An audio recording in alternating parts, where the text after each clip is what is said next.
সকাল 8:45 আমি আর গৌতম এসেছিলাম সিএমসিতে, আর এখন বাজে 3:10। এখন বেরোচ্ছি। দুটো ডাক্তার দেখিয়েছি। এত জোর খিদে পেয়েছে, তাও যে মা রান্না করে রেখেছে। চলো কোথায় চা খেতে যাবে, চলো। গরম গরম আদা চা, লেবু হলে ভালো লাগতো। ঠিক আছে। ওমা কেমন লাগলো খেতে মা? ভালো।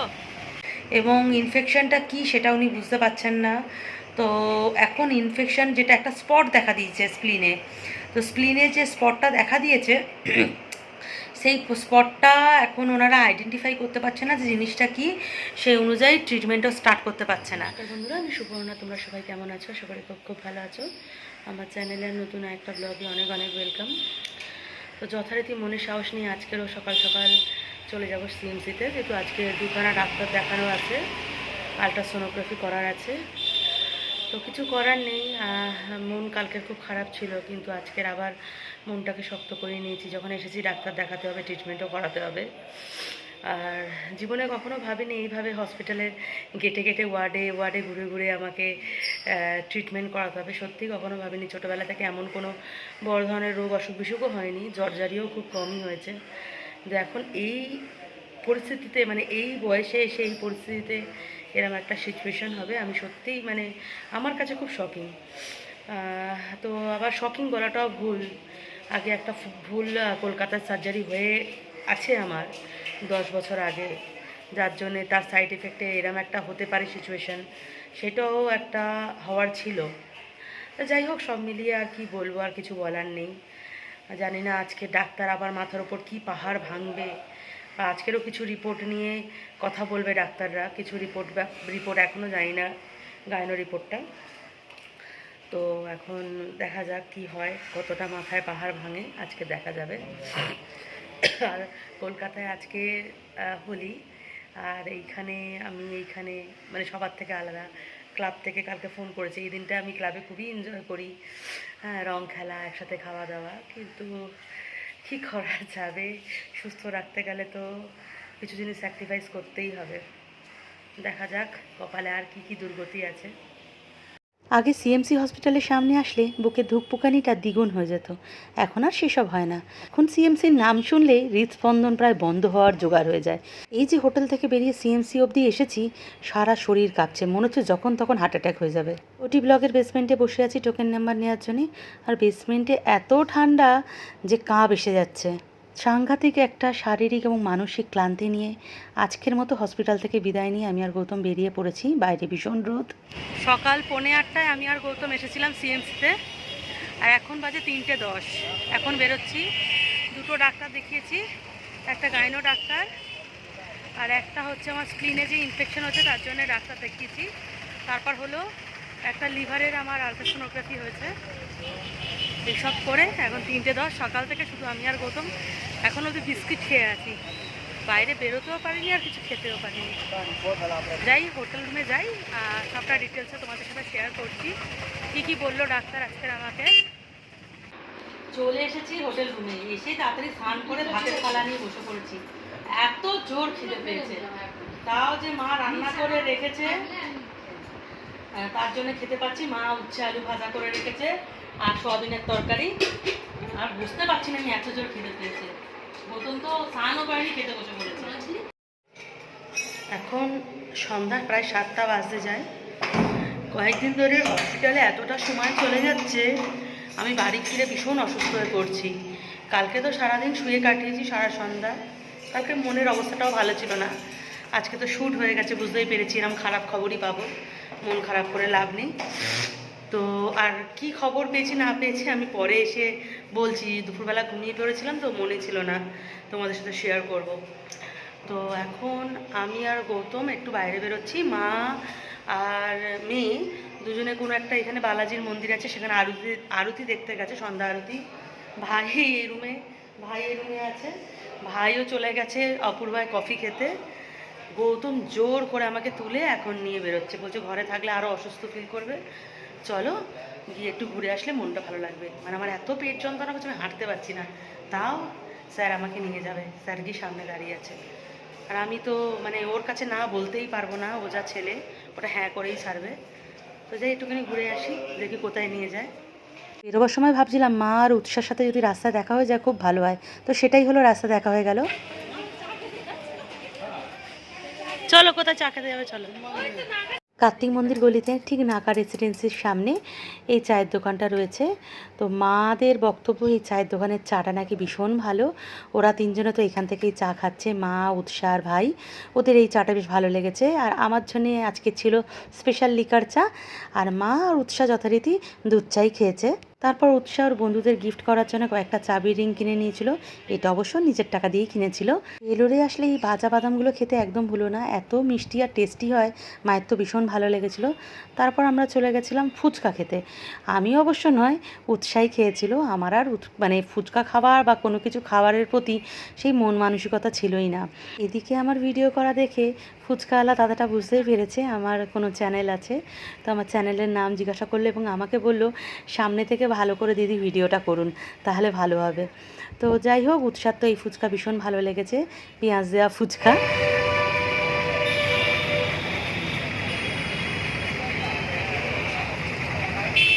ভালো, খাও। খাবার শেষে ফাউ ফুচকাটা চাইতে হয়নি, খুব টেস্টি করে বানিয়ে সেটা হাতে দিয়ে দিয়েছিল। ফুচকা দোকানের ঠিক উল্টো দিকে ছিল লস্যি হাউস। তো আমি যতবার ভেলোরে আসি লস্যি হাউসে তো একবার ঢু মেরে যাই। আর দেখতে পাচ্ছ উৎসা কোথায় বসে আছে। কি খাবি অর্ডার দে।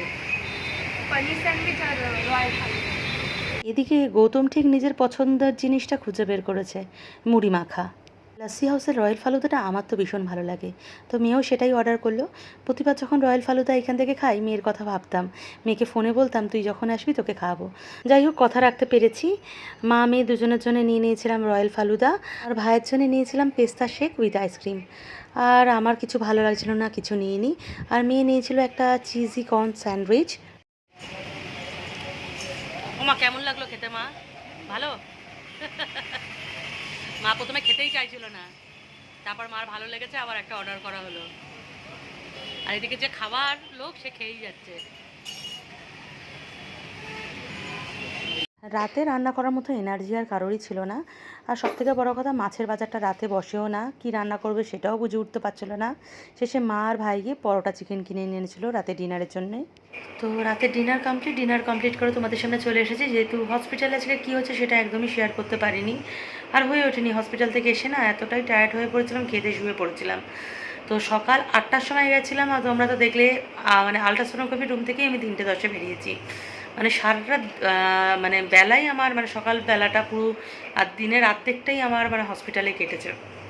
প্রথমে গেছিলাম আমার গাইনো ডাক্তার, মানে 8টা না 8:30 আমার কাউন্টারে রিপোর্টিং ছিল। তো আমার সবথেকে বড় কথা, ফার্স্ট দিন যেদিনকে আমি গাইনো ডাক্তার দেখেছিলাম আমাকে একটা টিভিএস করেছিল যে আমার সিস্টটা কেমন আছে, যেটা ওটি হওয়ার কথা ছিল। তো উনি তো এমনি ওটি করতে চাইছিলেন না, তাও মানে আশ্চর্য ব্যাপার যে ওটি মানে টিভিএসের রিপোর্টে আজকের আমার ওই সিস্টটা, যে ডায়ামায়োটিস সিস্টটা গতবার স্ক্যান রিপোর্টে ধরা পড়েছিল, সেই সিস্টটা দেখা যাচ্ছে না। তো উনি আমাদের একদম গ্রিন সিগন্যাল দিয়ে দিয়েছে যে ওটি আর করতে হবে না। আমার ওই সিস্টটা এখন আপাতত মনে হচ্ছে মেডিসিন যে চলছে আমার, উনি নভেম্বর থেকে যে মেডিসিনটা স্টার্ট করেছিল সেই মেডিসিনের জন্যে সিস্টটা এখন আপাতত দেখা মানে মানে স্ক্যানে ধরাই পড়েনি সিস্ট। তো ওনার একটা টেনশনের বিষয় রয়েছে যে সিস্টটা আবার হয়তো ফিরে আসতে পারে, তার জন্য আমাকে মেডিসিন লিখে দিয়েছে যে প্রবলেম হলে আমি কলকাতা গিয়ে সেই মেডিসিন স্টার্ট করতে পারি, এবং বছরে একবার করে আমার মানে এসে ওনাকে একবার রিপোর্টিং করে মানে অ্যাপয়েন্টমেন্ট নিয়ে চেক আপ করে যেতে হবে বছরে একবার করে। তো আপাতত ওটি না হলেই শান্তি, সে বছরে একবার করে আমি চেক আপ করে নেবো, তাও ভালো, কোনো অসুবিধা নেই। আর তারপরে গেছিলাম আমার যে ইনফেকশন স্প্লিন, যে হ্যাঁ স্প্লিন বলে আছে, স্প্লিনে যে ইনফেকশনটা ধরা পড়েছে আমার স্ক্যানে, সেই জন্য আমাকে যে ডাক্তারের অ্যাপয়েন্টমেন্ট দেওয়া হয়েছিল, ডাক্তার জর্জ এম ভার্গিস না এরম একটা কিছু নাম আছে, সেটা আমি পরে তোমাদের সাথে ক্লিয়ারলি শেয়ার করব।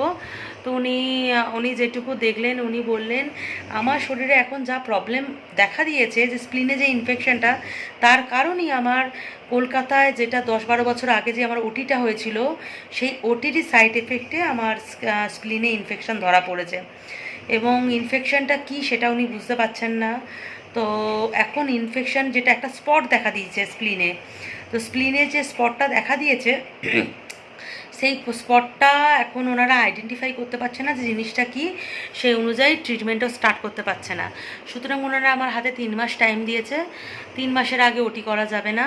3 মাস পর আমাকে আবার ভেলোর আসতে হবে, এসে আবার সিটি স্ক্যান করতে হবে এবং সিটি স্ক্যানের রিপোর্ট দেখে আবার ওই আজকে যে ডাক্তার আমাকে দেখেছেন, ইনফেকশনের যে ডাক্তার, সেই ডাক্তার নানা রকম টেস্ট করাবে এবং ওই স্প্লিনের যে স্পটটায় বায়োপসি করবেন। ওনারা একটা বড় ধরনের কিছু হয়তো চিন্তাভাবনা করছেন, বায়োপসি যেহেতু করাবেন। আমরা এখন কিছুই বুঝতে পারছি না, আমি তো ভীষণ টেনশনে আছি বায়োপসিটা শুনে, বিশেষ করে স্প্লিনের স্পট বা একটা ইনফেকশন শুনে আমার ভয় লাগছে। মানে কি জানি না কপালে আর কি দুর্গতি আছে। উনি বলছেন যতক্ষণ না ওই ট্রিটমেন্টটা কিওর হবে আমার ওটি করা যাবে না, এবং এখন ওই স্পটের সাইজটা এতটাই ছোট, এই মুহূর্তেও বায়োপসি করা যাবে না বা এই মুহূর্তে অন্য কোনো টেস্ট করা যাবে না। সুতরাং আমার 3 মাসের জন্য আবার কলকাতায় যেতে হবে এবং 3 মাস পর আবার ফিরতে হবে। তারপর ডাক্তার আবার টেস্ট করবে, আবার ওটি, তারপরে ওটি এখন মানে দিল্লি বহুত দূর। আর এদিকে হার্নিয়ার সাইজটাও বেড়ে যাচ্ছে। আমি একদম সেই হয় না ঝুলন্ত অবস্থায় রয়েছি, মানে এদিকে হলেও মরবো ওদিকে হলেও মরবো, এরকম একটা অবস্থায়। জানি না কপালে কি দুর্গতি আছে, কোনো কিছুই ভালো হচ্ছে না। একটা সকালে ভালো শুনে আমি খুব খুশি হয়ে গেছিলাম, কিন্তু পরক্ষণে আবার ওই স্প্লিনের ব্যাপারটা জানলাম। তো ডাক্তার তো আশ্বাস করেছে যে যখন যে কোনো জিনিস প্রথম স্টেজে ধরা পড়লে সেটা কিওর হয়ে যায়। তো বলছে প্রথম ধরা পড়ছে, যদি খারাপ কিছু হয় সেটা ট্রিটমেন্টে সেরে যেতে পারে। তো আমি এখনও এই ব্যাপারটা আমাদের কাছে এখনও ক্লিয়ার নয়, পুরো ধোঁয়াশার মধ্যে রেখেছেন। উনি 3 মাস পরই ক্লিয়ার করবেন। তারপরে গেলাম আমরা আলট্রাসোনোগ্রাফি করতে। আলট্রাসোনোগ্রাফিতে লিভারের একটা আলট্রাসোনোগ্রাফি হয়েছে। এই রিপোর্টটা আমরা জানতে পারবো 18 তারিখ রানীপেথে যখন হোমোটোলজি দেখাবো। তো এখনও বিশাল বড় একটা জিজ্ঞাসার চিহ্ন। আপাতত 20 তারিখে আমার সার্জিক্যাল ডক্টর দেখানো আছে। আমাদের ইচ্ছা আছে 21 তারিখে 20 তারিখে সার্জিক্যাল ডক্টর দেখিয়ে 21 তারিখে বেরিয়ে যাব, যেহেতু আমাকে আজকের ডাক্তার বলে দিল যে কোনো মতে আর সার্জারি করা যাবে না। তো আপাতত সবটাই এইভাবে রয়েছে। আর যেটুকু যেদিনকে হসপিটালে যেটুকু জানতে পারছি সবটাই তোমাদের সাথেও শেয়ার করছি। জানি না ভিডিওগুলো কত পরে পাবে, কারণ এখন যা আমার মেন্টাল পরিস্থিতি, আমি একদমই যে এডিট করে বসবো বা সময় দেবো একদমই হচ্ছে না। ভিডিওগুলো করতে হয়, অনেকের অনেক জিজ্ঞাসা আছে, অনেকে আমার রোজকার কথা জানতে চায়, তার জন্যে আমার এই ভিডিওগুলো একটু একটু করে শেয়ার করতে হয়। তো আজকের ব্লগটা এখানেই এন্ড করলাম। যেটুকু জানলাম, যেটুকু জেনেছি আজকে হসপিটাল থেকে, আমার শরীরের বর্তমান পরিস্থিতি যা বা আমার যা যা মানে নতুন যে উপসর্গগুলো দেখা দিচ্ছে বা রোগগুলো আমার মানে ঝুলির ভিতর থেকে বেরিয়ে আসছে, সেগুলোই সবটা তোমাদের জানালাম। তো আপাতত বিশাল টেনশান আমার আর গৌতমের, অনেক চিন্তাভাবনা।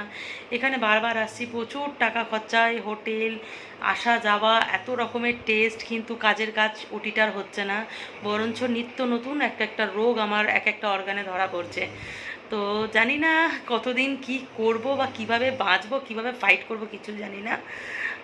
তাও লড়তে হবে, গৌতমের বক্তব্য শেষ অবধি লড়তে হবে, যেহেতু গৌতম আমার পাশে আছে, মেয়ে আমার পাশে আছে। তো চলো আজকের ব্লগটা আমি এখানেই এন্ড করলাম। তোমাদেরও আশীর্বাদ আমার সাথে আছে, জানি তোমাদের সাপোর্টও সাথে আছে। তোমরা আশা করি সবসময় ঠাকুরের কাছে আমার জন্য প্রার্থনা করছো বা করবে। হ্যাঁ, তো সুতরাং এইভাবেই আমাকে ফাইট করে এগোতে হবে, লড়তে হবে। তো তোমরা সবাই ভালো থেকো, সুস্থ থেকো। চলো বাই, গুড নাইট।